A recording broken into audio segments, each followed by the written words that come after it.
Hello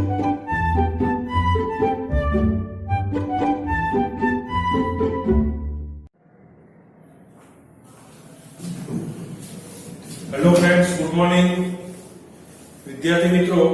આપણે lecture number 15 અને 16 એ બંને લેક્ચરમાં ત્રિકોણમિતિય વિધેય, સંબંધ અને વિધેય એના આધારે એમસીક્યુ નું ડિસ્કશન કરેલું હતું. એના અગાઉના લેક્ચરમાં પણ આપણે થોડા થિયોરિકલ બેઝ એક ટોપિક વિશે ડિસ્કશન કરેલું હતું. તો એ બધા ટોપિકોને સાથે રાખીને હવે આપણે એમસીક્યુ ઉપર છેલ્લા બે લેક્ચરથી ડિસ્કશન કરીએ છીએ. તો વિદ્યાર્થી મિત્રો, હવે આપણે જે થિયોરિકલ બેઝ પ્લેટફોર્મ બનાવેલું છે તેના આધારિત આપણે એમસીક્યુ નું ડિસ્કશન કરવાનું છે. તો આજના લેક્ચરમાં ફરીથી તમને કદાચ ખ્યાલ હશે તો તમને મેં અગાઉ પણ કીધેલું હતું કે લેક્ચર નંબર 15 અને 16, આજે લેક્ચર નંબર 17 છે. તો મેં તમને કીધું હતું કે એટલીસ્ટ છેલ્લા 2 થી 3 લેક્ચરમાં તમારે એ કયા નવા ટોપિક સાથે કનેક્ટેડ થાય છે એ માટે તમારે છેલ્લા 2 થી 3 લેક્ચર ને માઇન્ડમાં રાખી તમારે લેક્ચર 17 પ્રિપેર કરવાનો છે.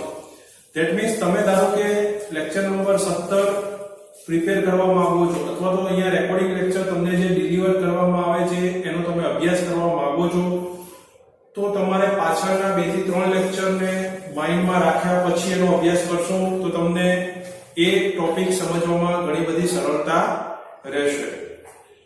ઘણી બધી વખત મેં તમને આ વસ્તુ કીધેલી છે. બીજી વસ્તુ, જ્યારે લાઈવ લેક્ચરમાં આપણે મળીએ છીએ ત્યારે તમને આપેલી વર્કશીટનું પ્રોપર રીતે વર્ક થતું નથી. તો ફરીથી હું તમને અહીંયાથી ઇન્ફોર્મ કરું છું કે તમને જે પણ વર્ક આપવામાં આવે છે, જે પણ વર્કશીટ આપવામાં આવે છે તે તમારે કમ્પ્લીટ વર્કઆઉટ કરી મને સેન્ડ કરવાની છે. અને તમને જે પણ ડાઉટ, ડિફિકલ્ટી હોય તે WhatsApp થ્રુ તમે મારી સાથે ક્લેરિફિકેશન કરી શકો છો, અથવા તો લાઈવ લેક્ચરમાં પણ પૂછી શકો છો. પરંતુ તમારે એક કમ્પ્લીટ ક્વેશ્ચનનો વર્કઆઉટ પહેલા કરવાના છે, ત્યાર પછી જ આપણે સાથે મળી અને સોલ્વ કરવાની છે.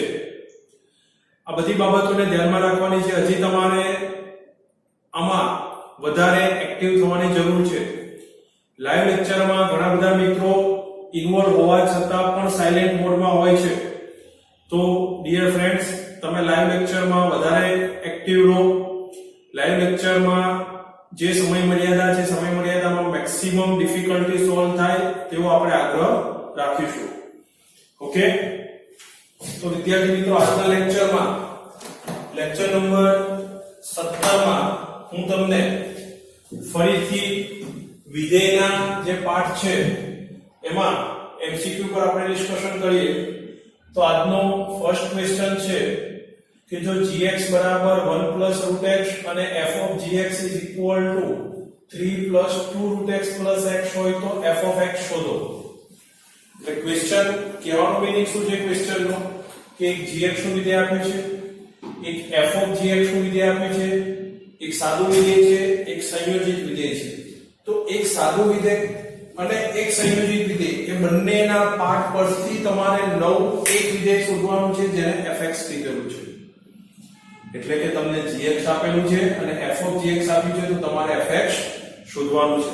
અહીંયા તમને ચાર ઓપ્શન આપ્યા છે: 1 + 2x2, 2 + x2, 1 + x અને 2 + x. આ ચાર ઓપ્શન આપેલા છે. તો તમારે એને વર્કઆઉટ કરવાનું છે. કેવી રીતે થઈ શકે હું તમને એક્સપ્લેન કરું.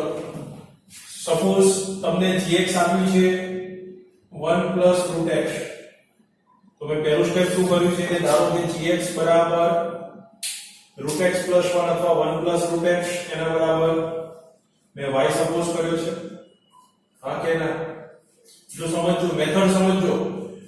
ક્વેશ્ચન હું તમને ગોખાવતો નથી, પણ તમને મેથડ એક્સપ્લેન કરું છું કે મારે આમાંથી fx છૂટું પાડવું છે. અત્યારે જે ડિફાઇન કર્યું છે એ f અને g ના સંયોજિતનું વિધેય છે. તો મારે એમાંથી fx છૂટું પાડવું છે. તો f of gx આપ્યું છે 3 + 2 √x + x. તો મેં શું કર્યું છે કે gx બરાબર y સપોઝ કરી લીધો છે. ઓકે, gx બરાબર y. તો અહીંયા gx બરાબર કોઈ વિધેય છે √x + 1 તેના બરાબર y. તો √x + 1 બરાબર y. તો બંને બાજુ વર્ગ કરું તો √x² x થઈ જાય અને y - 1 નો હોલ સ્ક્વેર લખી શકાય. That means √x is equal to y - 1, so x is y - 1 the whole square. હવે સમજો, તમારું જે આ gx વાળું પદ હતું એનો ઉપયોગ કરવાનો છે, √x નો ઉપયોગ અને x નો ઉપયોગ. આ કિંમતો તમારે f of gx માં મૂકવાની છે. કેવી રીતે? તો મારી પાસે f of gx ની વેલ્યુ છે 3 + 2 √x + x. આ તમને આપેલું છે. હવે આમાંથી હું fx બનાવું છું, ધ્યાન આપજો. તો gx બરાબર કેટલા ધાર્યા તમે? y. તો gx બરાબર y લખી નાખો. સામે f of gx ની જે વેલ્યુ છે એમાં 3 as it is કોઈ ચેન્જ નહીં, 2 પણ as it is કોઈ ચેન્જ નહીં. √x ની જગ્યાએ y - 1 લખી શકાય, હા કે ના? એટલે મેં √x ની જગ્યાએ y - 1 લખ્યું છે. અહીંયા x છે, x ની જગ્યાએ y - 1 નો સ્ક્વેર લખી શકાય જે મેં લખેલું છે. 3 as it is I f of y બની ગયું. હવે અહીંયા ગુણાકાર કરો તો 2y, અહીંયા ગુણાકાર કરીશ -2. આનું વિસ્તરણ થશે y - 1 the whole square, that is y² - 2y + 1. અહીંયા +2y, અહીંયા -2y કેન્સલ થશે એટલે આ y² 3 અને 1 4 - 2 એટલે +2. તો મિત્રો તમારી પાસે f of y ની કિંમત આવશે y² + 2. f of y ની કિંમત આવશે y² + 2. તો f of x ની કિંમત કેટલી થશે? x² + 2. તો મિત્રો અહીંયા તમારો આન્સર આવશે x² + 2. ક્લિયર છે? તો મિત્રો આ ક્વેશ્ચન ઉપરથી આપણને શું સમજવાનું છે? તમારી પાસે એક સિમ્પલ ફંક્શન હોય અને એક સંયોજિત વિધેય હોય તો બંને વિધેયની મદદથી તમારે એક નવું વિધેય જે સેપરેશન fx નું કરવાનું છે એ કરી શકાશે. Okay, clear? ત્યાર પછી મિત્રો નેક્સ્ટ ક્વેશ્ચન.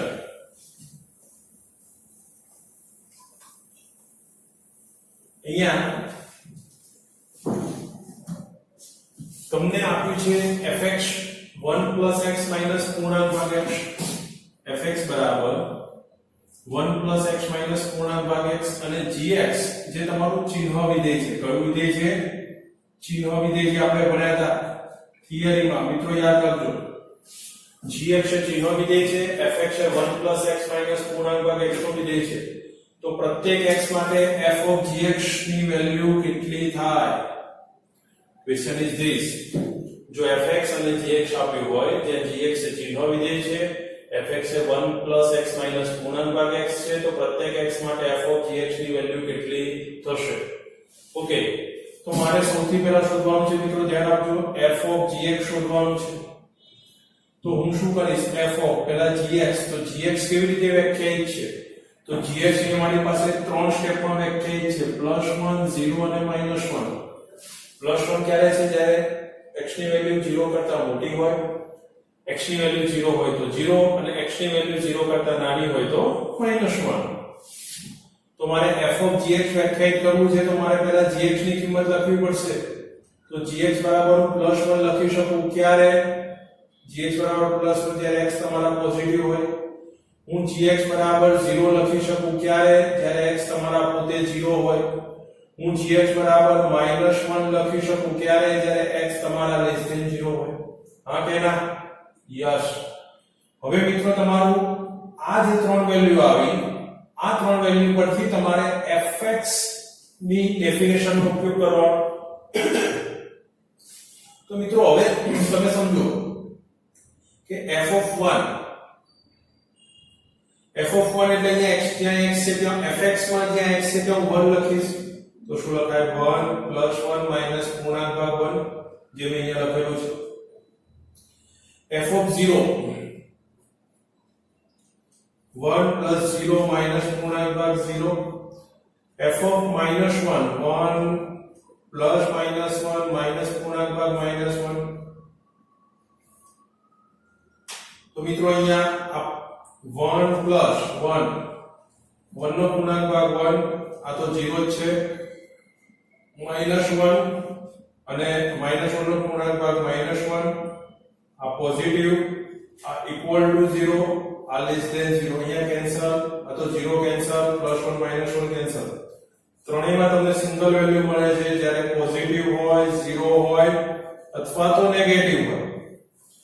તો કહેવાનો મીનિંગ મિત્રો કે x ની કોઈ પણ વેલ્યુ માટે for every x belongs to R your composite function f of gx is always 1. તમારો આન્સર શું થઈ જશે મિત્રો? 1 થશે. ક્લિયર છે? હું ફરીથી રિપીટ કરું છું, બહુ સિમ્પલ ક્વેશ્ચન છે મિત્રો, જરા પણ અઘરો નથી, ધ્યાન આપજો. એક તમને fx આપેલા અને gx આપેલા હતા, તો બંનેથી તમારે સંયોજિત વિધેય f of gx શોધવાનું છે. બહુ સિમ્પલ ક્વેશ્ચન છે. તો મેં શું કર્યું છે f of gx માટે? તો પહેલા gx વિધેયની કિંમત કઈ છે? તો gx ની કિંમત 3 સ્ટેપમાં વ્યાખ્યાયિત કરી છે કે gx બરાબર 1. તો gx બરાબર 1 ક્યારે લખાય? તો f of g of 1 લખાય ક્યારે? જ્યારે x તમારા પોઝિટિવ હોય. gx બરાબર 0 ક્યારે લખાય? જ્યારે x પોતે 0 હોય. gx બરાબર -1 ક્યારે લખાય? જ્યારે x નેગેટિવ હોય. તો ત્રણ વેલ્યુ લખી મે. જ્યારે હું gx ની વેલ્યુ લખીશ ત્યારે બહારનું વિધેયમાં કોઈ ફેર પડશે નહીં. ક્લિયર? ઓકે. હવે આ વેલ્યુ ઉપરથી તમારે fx માં જોવાનું છે કે f of 1, તો x ની જગ્યાએ 1 લખીશ. અહીંયા હું 1 લખીશ તો a1 અહીંયા પણ લખવું પડે. તો 1 + 1 માઈનસ પૂર્ણાંક ભાગ 1, આ પૂર્ણાંક ભાગ વિધેય છે. યાદ રાખજો મિત્રો, આપણે ભણ્યા હતા થિયરીમાં મહત્તમ પૂર્ણાંક ભાગ અને ન્યૂનતમ પૂર્ણાંક ભાગ. તો 1 + 1 - 1, 1 + 0 - 0, 1 મિત્રો અહીંયા આવશે -1 અને પૂર્ણાંકમાં -1. તો 1 + 1 - 1 that is x positive, 1 + 0 - 0, so x 0, 1 + -1 - x negative. તો અહીંયા આવશે 1 1 1, x positive, x equal to 0 અને x less than 0. તો ત્રણેયમાં તમને કોઈ પણ x belongs to R માટે, કોઈ પણ x belongs to R માટે તમને f of gx કેટલા મળે છે? 1 મળે છે. જોયો. ક્લિયર છે? ઓકે. હવે નેક્સ્ટ ક્વેશ્ચન. અહીંયા તમને ક્વેશ્ચન નંબર 3 માં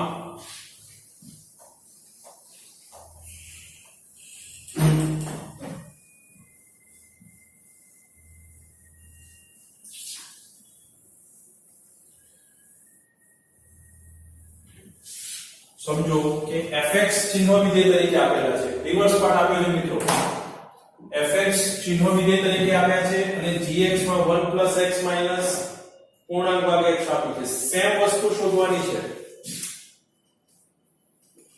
fx 1 0 - 1, x positive, x 0, x negative અને gx 1 + x માઈનસ પૂર્ણાંક ભાગ x. Okay. For every x અહીંયા તમારે f of gx શોધવાના છે. તો હવે સમજો તમે, પેલા પણ મારે f of gx શોધવાના હતા, આમાં પણ f of gx શોધવાના છે. તો બંનેમાં ચેન્જ શું છે કે પેલો જે આગળનો ક્વેશ્ચન હતો એમાં તમારા gx કે ચિહ્ન વિધેય હતું, અહીંયા fx છે ચિહ્ન વિધેય છે. બસ ડિફરન્સ એટલો જ છે. ધ્યાન આપજો. અહીંયા તમારું fx છે ચિહ્ન વિધેય છે. સો હું કેવી રીતે સ્ટાર્ટ કરીશ? તો મારી પાસે અંદરનું gx નું વિધેય છે. તો gx નું વિધેય છે તો મારે જ્યારે gx પરથી fx શોધવા હશે તો f ની ડેફિનેશન શું છે? f ની વ્યાખ્યા મારી પાસે શું છે કે કાં તો x પોઝિટિવ હોવા જોઈએ, કાં તો x 0 હોવા જોઈએ, કાં તો x less than 0 હોવા જોઈએ. જો x પોઝિટિવ હશે કે x નેગેટિવ હશે કે x equal to 0 હશે તો અને તો જ હું f શોધી શકીશ, કારણ કે મારી પાસે f ની ડેફિનેશનમાં 3 સ્ટેપ છે. તો એના માટે સૌથી પહેલા મારે નક્કી કરવું પડશે કે આ gx પોઝિટિવ છે, equal to 0 છે કે less than 0 છે. ક્લિયર?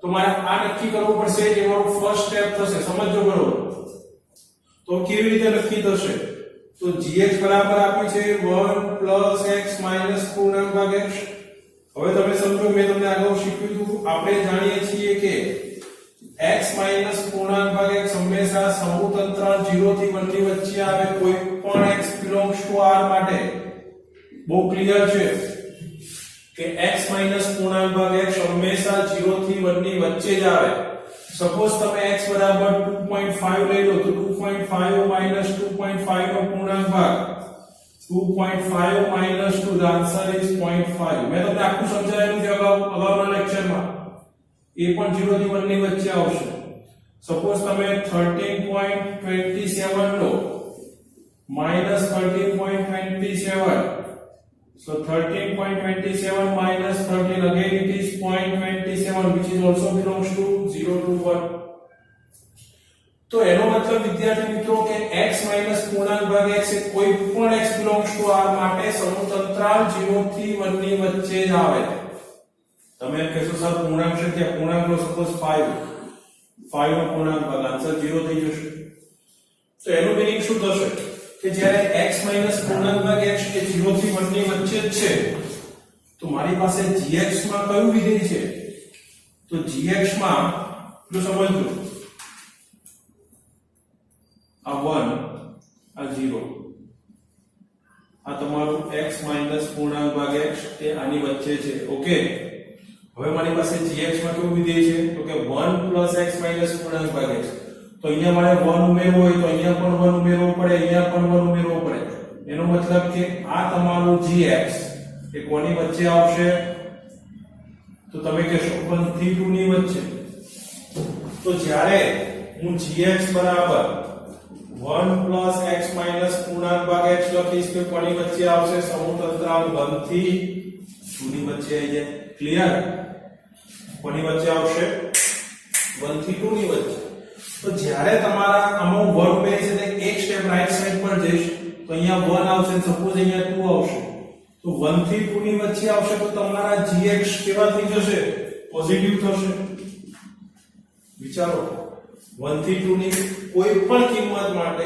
1 અને 2 વચ્ચેની કોઈ પણ કિંમત માટે તમારા gx હંમેશા કેવા થાય પોઝિટિવ થાય gx પોઝિટિવ થઈ ગયા સમજો gx પોઝિટિવ થઈ ગયા તો તમારે f ની કઈ વ્યાખ્યામાં જવાનું પહેલી વ્યાખ્યામાં તો જો gx પોઝિટિવ છે મતલબ x પોઝિટિવ છે તો તમારા fx કેટલા થાય 1 તો f of gx કેટલા થશે 1 થશે ક્લિયર છે ઓકે f of gx કેટલું થશે 1 થશે ઓકે તો ડિયર ફ્રેન્ડ્સ અમે તમને એક્સપ્લેન કરેલું છે ત્યાર પછી ક્વેશ્ચન નંબર 4 માં તમને એક હોમવર્ક આપું છું સેમ ક્વેશ્ચન છે જ્યાં gx તમને ડિફાઇન કર્યા છે -1 x પૂર્ણાંક ભાગ x અને fx એ ચિહ્ન વિધેય તરીકે વ્યાખ્યાયિત કરેલું છે તો એમાં પણ તમારે f of gx શોધવાનું છે આ તમને હોમવર્કમાં આપું છું અને નેક્સ્ટ લાઈવ લેક્ચરમાં તમારે આનો ક્લેરિફિકેશન આપવાનું છે અથવા તો એ પહેલા તમે WhatsApp માં પણ મને આનો આન્સર સેન્ડ કરી શકશો કે gx બરાબર -1 x પૂર્ણાંક ભાગ x અને fx બરાબર ચિહ્ન વિધેય હોય તો પ્રત્યેક x માટે f of gx બરાબર શું થાય ઓકે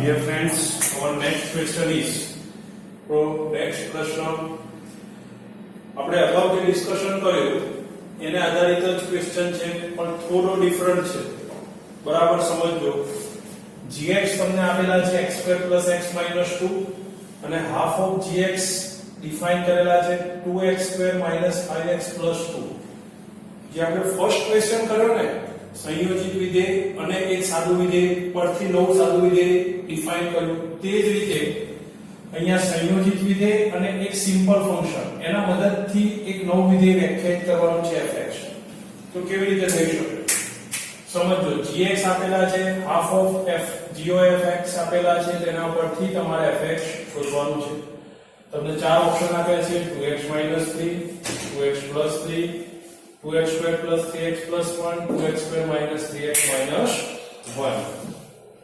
Okay?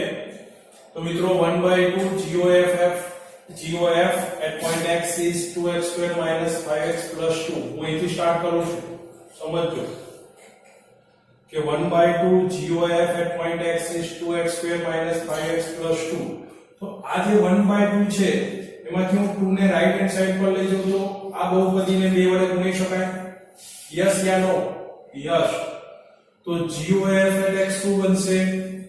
તો GOF at x 2 2 जा 4 2 2 4x square minus 10x plus 4 बने. Clear? So GOF at point x is 4x square minus 10x plus 4. હવે આ તમારું ઇક્વેશન 1 કહી દો. હવે મારે જે શોધવાનું છે fx એને હું ધારો કે y સપોઝ કરી દઉં. તો ધારો કે fx બરાબર y. તો હવે સમીકરણ 1 પરથી GOF at point x that is g of fx એટલે 4x square minus 10x plus 4. હા કે ના? g of fx એટલે 4x square minus 10x plus 4 that is g of fx 4x square minus 10x plus 4 છે. એમાં g of fx માં fx ની જગ્યાએ હું y લખી શકું. તો g of y નું વિધેય કયું થશે મિત્રો? 4x square minus 10x plus 4 થશે. g of y નું વિધેય કયું થશે? 4x square minus 10x plus 4. તમને એક પ્રશ્ન એવો થાય કે સર અહીંયા તો y છે અને અહીંયા x છે. Please don't worry. આવું એટલા માટે પોસિબલ બન્યું છે કારણ કે અહીંયા સંયોજિત વિધેય હતું. એ સંયોજિત વિધેય એક્ચ્યુઅલમાં y એને આપણે આપણી સરળતા ખાતર ધારેલું છે, બાકી હકીકતમાં y બરાબર fx છે પોતે x નું જ વિધેય છે. શેનું વિધેય છે? x નું વિધેય છે. ઓકે, અહીંયા સુધી ક્લિયર છે? ફરીથી રિપીટ કરું છું બેટા, ધ્યાન આપજો. GOF at x અહીંયા બે વડે ગુણી નાખો તો બહુપદી બની ગઈ. પહેલું સ્ટેપ. હું fx બનાવવા જઈ રહ્યો છું, ધ્યાન આપજો. તો મારે આની આગળનો આપણો જે ફર્સ્ટ ક્વેશ્ચન હતો એ ફર્સ્ટ ક્વેશ્ચનમાં GOF નો સહગુણક નહોતો. અહીંયા GOF નો સહગુણક છે એટલા માટે કેલ્ક્યુલેશન થોડું ચેન્જ થાય છે. ક્લિયર છે? યસ. તો મેં half of GOF at x જેના ઉપરથી GOFX શોધેલું છે. GOFX માં g of fx જે fx બરાબર y ધાર્યો છે એના પરથી મને g of y નું એક ઇક્વેશન મળ્યું. બીજી વસ્તુ, તમને g of x આપેલા છે. g of x કેટલા આપ્યા છે? તો કે x square plus x minus 2 આપેલા છે. તો g of x જો x square plus x minus 2 થતા હોય તો g of y કેટલા થાય? y square plus y minus 2. Yes યા no? Yes. I repeat it again. G of x is x square plus x minus 2. Then g of y is y square plus y minus 2 થાય. Okay, હવે તમે compare કરો સમીકરણ 2 અને સમીકરણ 3. આ બંને પરથી રાઈટ સાઈડ સમાન, સોરી લેફ્ટ સાઈડ સમાન છે. બંનેની રાઈટ સાઈડ કમ્પેર કરીએ so 4x square minus 10x plus 4 is equal to y square plus y minus 2. Clear? હવે આ -2 જેને લેફ્ટ સાઈડ પર લાવો તો 4x square minus 10x plus 6 which is y square plus y લખી શકાય? હા કે ના? 4x square minus 10x plus 2 4 plus 2 6 that is y square plus y. હવે સમજો, તમે કોઈ પણ પદાવલીને પૂર્ણવર્ગ બનાવી હોય તો તમારી પાસે એક ફોર્મ્યુલા હતી. કઈ ફોર્મ્યુલા હતી યાદ છે? ધારો કે અંતિમ પદ શોધવું છે કે મધ્યમ પદ શોધવું છે કે પ્રથમ પદ શોધવું, જે પણ બનાવવું હોય તો બેટા અંતિમ પદ શોધવું હોય તો આપણી પાસે એક સરસ ફોર્મ્યુલા હતી કે અંતિમ પદ બરાબર મધ્યમ પદનો સ્ક્વેર છેદમાં 4 ગુણ્યા પ્રથમ પદ. અંતિમ પદ બરાબર મધ્યમ પદનો સ્ક્વેર છેદમાં 4 ગુણ્યા પ્રથમ પદ. તો હવે સમજો તમે, અહીંયા મારી પાસે y સ્ક્વેર છે, અહીંયા y છે. તો y સ્ક્વેર છે અને y છે તો એમાં મારે અંતિમ પદ બનાવવું હોય તો અંતિમ પદ બરાબર મધ્યમ પદ. તો અહીંયા મધ્યમ પદ કયું છે? y છે. તો મધ્યમ પદ અહીંયા હું લખી નાખું y. સમજો, એનો સ્ક્વેર એટલે y સ્ક્વેર છેદમાં 4 ગુણ્યા પ્રથમ પદ કયું છે મારી પાસે? y સ્ક્વેર છે. तो હું y² લખીશ તો y² કેન્સલ તો કયો પાર્ટ બાકી રહ્યો 1/4 તો જ્યારે આ જે પદ છે y² y એમાં અંતિમ પદ 1/4 આવ્યું તો ધારો કે મેં અહીંયા 1/4 એડ કર્યા તો બેલેન્સ કરવા અહીંયા પણ 1/4 એડ કરવા પડે તો 4x² 10x 6 આટલો પાર્ટ તો હતો જ એમાં વધારાનો કયો પાર્ટ આવ્યો 1/4 તો આ શું બની ગયું y + 1/2 નો હોલ સ્ક્વેર જો પૂર્ણ વર્ગ બની ગયું કેમ બન્યું અંતિમ પદ સેટ કર્યું એટલા માટે તો y + 1/2 નો whole square is equal to 4x² - 10x plus 6 * 24 ને 25/4 y + 1/2 નો whole square is equal to 4x² - 10x plus 25/4 so therefore y + 1/2 નો whole square is equal to બેટા આ પણ પૂર્ણ વર્ગ બની ગયું 4x² - 10x plus 25/4 that is 2x - 5/2 નો હોલ સ્ક્વેર જોયું અહીંયા તો પૂર્ણ વર્ગ હતું આ પણ પૂર્ણ વર્ગ બની ગયું હવે હું અહીંયાથી સ્ક્વેર હટાવું તો સામે પ્લસ ઓર માઈનસ આવે કે નહીં આના જેવું છે કે x² = 4 હોય તો x બરાબર +or -2 હા કે ના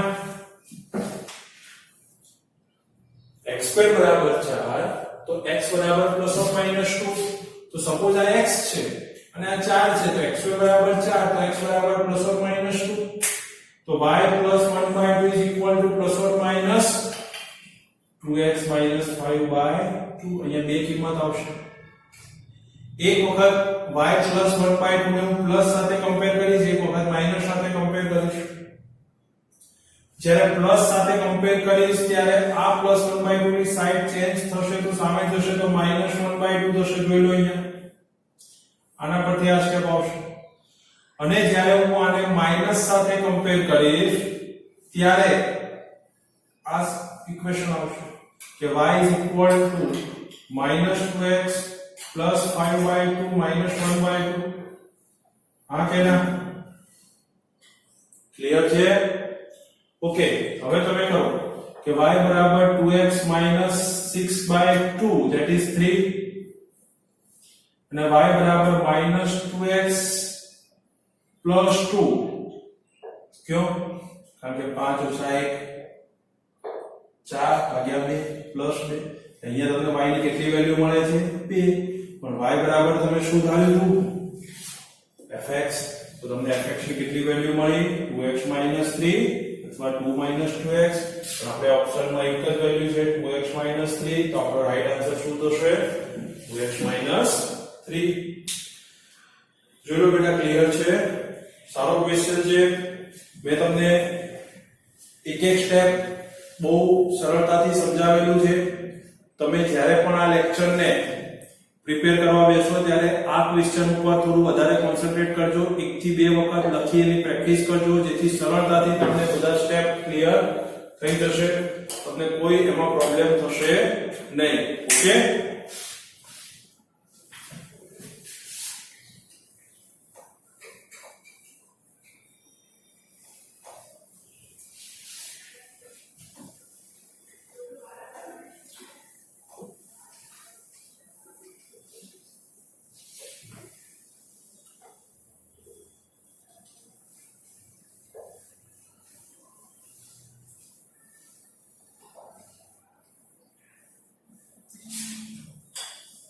બેટા નેક્સ્ટ ક્વેશ્ચન છે છઠ્ઠો ક્વેશ્ચન સમજો તમને વિધેય આપેલું છે સમય વિધેય કેવું વિધેય સમય વિધેય કેમ સમય વિધેય કહેવાય હું તમને કહી દઉં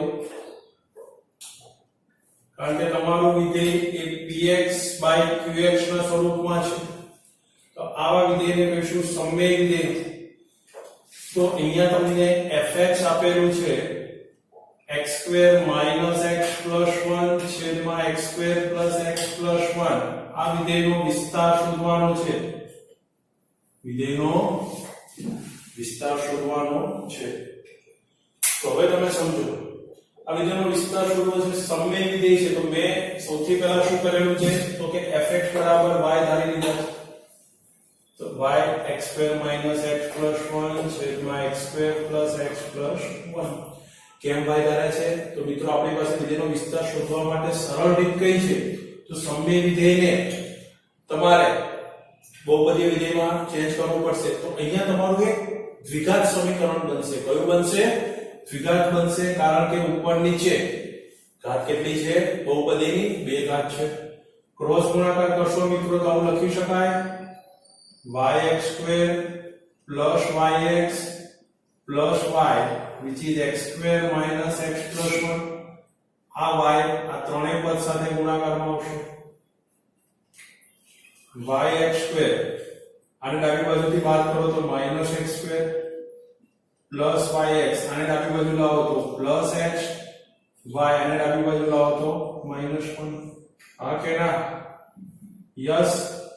તો આમાંથી x² સામાન્ય લો તો y - 1 x², અહીંયા y + 1 x અને y - 1 is 0 લખી શકાય. તો હવે આને તમે દ્વિઘાત સમીકરણની રીતે વાંચો તો આવું વંચાય ax² + bx + c clear, which is equal to 0. જ્યાં a બરાબર શું થશે? તો કે y - 1, b બરાબર શું થશે? y + 1, c બરાબર શું થશે? y - 1. હવે બેટા અહીંયા સુધી તમને ક્લિયર છે. મેં દ્વિઘાત સમીકરણ બનાવી દીધું. સમય વિધેયમાંથી દ્વિઘાત સમીકરણ બની ગયા પછી હવે શું કરવાનું છે? ખાસ સમજજો કે તમારા વિધેયનો વિસ્તાર શોધવા માટે વિધેય ક્યાં વ્યાખ્યાયિત છે? કે વિધેયનો પ્રદેશ r છે. ક્યાં છે? r એટલે વાસ્તવિક છે x પોતે. તો x પોતે વાસ્તવિક હોય, x belongs to r હોય તો હંમેશા તમારો વિવેચક કયો થાય? ગ્રેટર ઓર ઇક્વલ ટુ 0 થાય. કારણ કે તમે 10મા ધોરણમાં ભણી ગયા બેટા, જો x ગ્રેટર ધેન 0 તો સમીકરણને બે ભિન્ન અને વાસ્તવિક બીજ મળે, x ઇક્વલ ટુ 0 તો સમીકરણને સમાન બીજ મળે. તો અહીંયા x greater or equal to 0 માટે સમીકરણને ભિન્ન અને વાસ્તવિક બીજ હશે. તો તમારો વિવેચક b² - 4ac કેવો થાય? Greater or equal to 0. ચલો b² એટલે y + 1 નો સ્ક્વેર લખી શકાય, જે મેં અહીંયા લખ્યો છે. જો -4 a એટલે y - 1, c એટલે y - 1, તો y + 1 નો whole square -4 with y - 1 greater or equal to 0. હવે આનું વિસ્તરણ મેં કર્યું છે y² + 2y + 1 clear, minus y² + 2y + 1 આ y + 1 નો હોલ સ્ક્વેર -4 ટાઈમ y - 1 નો whole square which is greater or equal to 0. અહીંયા સુધી છે, જોઈ લો, કારણ કે બે વખત છે, that's why it is a square. હવે મિત્રો આનું વિસ્તરણ y² + 2y + 1 -4 ટાઈમ આનું વિસ્તરણ કરશો તો y² - 2y + 1 greater than or equal to 0. So y² + 2y + 1 -4y² + 8y - 4 greater or equal to 0. આ થઈ જશે મિત્રો -3y², આ થઈ જશે 10y, આ થઈ જશે -3 greater or equal to 0. હવે હું આને - થી મલ્ટીપ્લાય કરીશ, કારણ કે ફર્સ્ટ ટર્મ નેગેટિવ છે, દ્વિઘાત છે, તમારે ફર્સ્ટ પોઝિટિવ જોઈએ તો - થી મલ્ટીપ્લાય કરો 3y² - 10y + 3 less or equal to 0. અસમતા બદલાય, હા કે ના? યસ. હવે આના ભાગ પાડો તો 3y² - 9y - y + 3 લખાય. 9 ને 10, -9 - 1 -10 થાય. પ્રથમ બે પદમાંથી 3y સામાન્ય લો, y - 3. પાછળના બે પદમાંથી -1 સામાન્ય, y - 3. હા કે ના? યસ.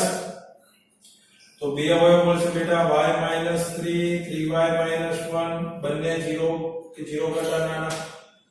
આ y - 3 છે. સપોઝ આમાંથી 3 બહાર લઈ લો તો આવું લખાય y - 1/3 લખી શકાય, which is less or equal to 0. આવું એટલા માટે કરવું પડે કારણ કે અહીંયા y નો સહગુણક 3 છે. તો મેં સરળતા ખાતર શું કર્યું? 3 સામાન્ય લઈ લીધા. તો y - 3, 3 પોતે શૂન્યતર સંખ્યા છે. કેવી સંખ્યા છે? શૂન્યતર સંખ્યા છે. બંને બાજુ 3 વડે ભાગો તો આવું લખી શકાય y - 3 y - 1/3 y - 3 less or equal to 0. એટલે બંને બાજુ 3 વડે ભાગી નાખ્યા તો 0/3 એટલે 0 થઈ જશે અને અહીંયાથી 3 કેન્સલ થઈ જશે. હવે તમે સમજો આ બંનેનો ગુણાકાર કાં તો 0 છે કાં તો 0 કરતા નાનો છે. બંનેનો ગુણાકાર 0 ક્યારે હોય? કાં તો y બરાબર 3 હોય અથવા y બરાબર 1/3 હોય. 1/3 લેશો તો પણ 0 થશે, 3 લેશો તો પણ 0 થશે. એનો મતલબ કે 1/3 અને 3 એ પોતે સમતંત્રાલમાં આવશે કારણ કે બંને પોસિબલ છે. બીજું, જો y ની કિંમત તમે 3 કરતા મોટી લેશો તો આ પોઝિટિવ થશે. 3 કરતા મોટી 4 લઈ લો તો 4 તારી 12 - 1 આ પણ પોઝિટિવ થશે. મતલબ y ની કિંમત 3 કરતા નાની એટલે ડાબી બાજુ આવશે.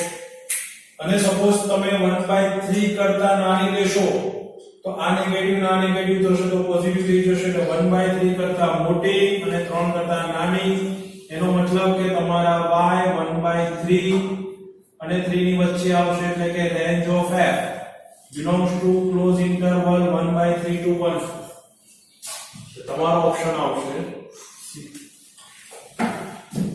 ખ્યાલ આવે છે? અહીંયાથી ખાસ સમજવાનું છે. હું ફરીથી રિપીટ કરું છું, ખાસ સમજજો કે તમારા બે પદનો ગુણાકાર y - 1/3 with y - 3 less or equal to 0. તો આના પરથી y ની વેલ્યુ કોની વચ્ચે આવે નક્કી કરવું હોય તો સમજો. જો y બરાબર 1/3 લેશ તો 0 થશે અને y બરાબર 3 લેશ તો પણ 0 થશે. એનો મતલબ કે 1/3 અને 3 એ સમતંત્રાલમાં આવશે. હવે એની વચ્ચેની કિંમત માટે આ સંખ્યા સાચી છે કે નહીં એ ચેક કરવું હોય તો ધારો કે હું 3 કરતા નાની કિંમત લઈશ, 3 કરતા નાની સપોઝ અહીંયા 2 લઈશ તો આ નેગેટિવ થશે અને આ પોઝિટિવ થશે. તો નેગેટિવ પોઝિટિવ નેગેટિવ તો આન્સર તમારો લેસ ધેન થશે. નો મતલબ 3 કરતા નાની કિંમત માટે સાચું છે, 3 કરતા મોટા માટે સાચું નથી કારણ કે આ પોઝિટિવ આ પણ પોઝિટિવ તો આ ગ્રેટર ધેન થાય જે શક્ય નથી. અચ્છા 1/3 આ 0 આ 1 1/3 એટલે અહીંયા ક્યાંક આવશે. અચ્છા એના કરતા નાની કિંમત લઈ લો, સપોઝ 0 લઈ લો તો આ નેગેટિવ નેગેટિવ નેગેટિવ પોઝિટિવ જે શક્ય નથી. 1/3 કરતા મોટી કિંમત લઈ લો તો 1/3 કરતા મોટી કિંમત લઈ લઈએ. આ 1/3 એટલે 0.33 સમથિંગ થશે, 0.33. તો 1/3 કરતા મોટી કોઈ પણ કિંમત માટે આ તમારું લેસ ધેન 0 થશે. કેવું થશે? લેસ ધેન 0 થશે. એનો મતલબ તમારા y 1/3 થી 1 ની વચ્ચે જ આવશે. ઓકે, એવો જ સેમ ક્વેશ્ચન તમને હોમવર્કમાં આપું છું. તમારે મને લાઈવ લેક્ચરમાં અથવા તો WhatsApp થ્રુ આજે તમને જે મેં બે ક્વેશ્ચનો હોમવર્કમાં આપેલા છે એ વર્કઆઉટ કરી મને WhatsAppમાં સેન્ડ કરવાના છે ભૂલ્યા વગર. fx બરાબર x2 + x+2 છેદમાં x2 + x+1 માટે વિધેયનો વિસ્તાર શોધવાનો છે. બેટા સેમ ક્વેશ્ચન છે, ખાલી અહીંયા x2 - x+1 હતું એની જગ્યાએ x2 + x+2 છે. બંનેનો છેદ સમાન છે તો 4 માંથી કયો ઓપ્શન આવે? વિરુદ્ધ અંતરાલ 3 થી 5, સમૃદ્ધ અંતરાલ 1 થી 3, સમૃદ્ધ અંતરાલ 1,7/5, સમૃદ્ધ અંતરાલ 1,7/3. અહીંયા બંને સમૃદ્ધ છે, અહીંયા સમૃદ્ધ વિરુદ્ધ છે. ખાસ અગત્યનો ક્વેશ્ચન છે કે વિધેયનો વિસ્તાર સમમિત વિધેયનો વિસ્તાર શોધવા માટે આખી જે ક્વોડ્રેટિક મેથડ છે દ્વિઘાત સમીકરણનો ઉપયોગ કરી અને તમે અસમતા ભણ્યા ભણશો ચેપ્ટર નંબર 6 માં સુરેખ અસમતા. એમાં પણ તમે આ અસમતા વાળો પાઠ ભણશો તો એની મદદથી તમારે વિધેયનો વિસ્તાર શોધવાનો છે. તો આ જે મેં તમને હોમવર્કમાં આપ્યો એક આ ક્વેશ્ચન અને એક આની અગાઉનો ક્વેશ્ચન એ બંને તમારે મને ગણીને કમ્પ્લીટ વર્કઆઉટ કરીને દરેક સ્ટુડન્ટને મને મોકલવાના છે. હવે જ્યારે આપણે નેક્સ્ટ લેક્ચર નંબર 18 માં મળીશું ત્યારે ફરીથી નવા વિધેયના અને ત્રિકોણમિતિય વિધેયના MCQ ઉપર ડિસ્કશન કરીશું. ફરીથી તમને કહી દઉં છું કે જ્યારે હવે આ લેક્ચરને તમે રિવિઝન સ્વરૂપે જુઓ ત્યારે અગાઉના લેક્ચરમાં એકવાર કમ્પ્લીટ આ લેક્ચરને વર્કઆઉટ કરી નોટબુકમાં કમ્પ્લીટ તમારે ગણવાનો છે. એ ગણ્યા પછી જ્યારે રિવિઝન કરો ત્યારે મેં જે એમસીક્યુ ઉપર તમને ભાર આપેલો છે, મીન્સ કે જેના ઉપર તમને વધારે કોન્સન્ટ્રેટ કરવાનું કીધું છે, એને 2 થી 3 વખત તમારે ગણી કમ્પ્લીટ એના સ્ટેપ સરળતાથી યાદ રહે એવો પ્રયત્ન કરવાનો છે. Okay, have a good day. Thank you.